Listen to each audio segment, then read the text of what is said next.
बिस्मिल्लाहिर्रहमानिर्रहीम। देखिए एक चीज़ दिखाता हूँ, राशन पैक करने के लिए हम जो यहाँ मैनुअल काम कर रहे हैं, देख रहे हैं एक एक पैकिंग में 2-2, 4-4, 10-10 लोग लगे हुए हैं और यहाँ से लेकर वहाँ तक सिर्फ पैकिंग ही पैकिंग हो रही है। अच्छा, अब हमें आइए इधर आइए, ये तो प्रेशर मशीन है, ये उसके साथ बाकी सारी मशीनें हैं और ये है पैकिंग मशीन। मुख्तलिफ कंपनियों की जानिब से हमें इस तरह राशन पैकिंग की तकरीबन 4 से 5 मशीनों का फ़ोन आ गया कि वो लोग यहाँ उतार रहे हैं। 52-53 लाख रुपए इसकी मालियत है, लेकिन ये यहाँ पर पैकिंग के लिए दे रहे हैं। जब काम खत्म होगा उठा लेंगे। इससे हमें ये आसानी हो जाएगी कि 2 मशीनें दालों पे लग जाएंगी, 1 मिनट में 30 पैकेट ही पैक करेगी। 4 मशीनें हम चावल पे लगा रहे हैं और बाकी मशीनें अगर रन आउट करनी पड़ेंगी तो हम वो भी मंगवा रहे हैं।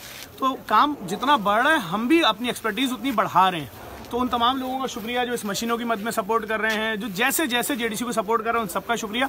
और वो सियासी पार्टियां जो अपने मीडिया विंग्स को समझा रही हैं जेडीसी के खिलाफ कैंपेन चलाने के लिए, देखें आपके मीडिया के लोग ही आपकी सारी रिकॉर्डिंग करके हमें सुना रहे हैं। हमने सिर्फ पब्लिक को एक बार सुना देनी है, आपके लिए मुश्किल हो जाएगी, ख्याल करें प्लीज़।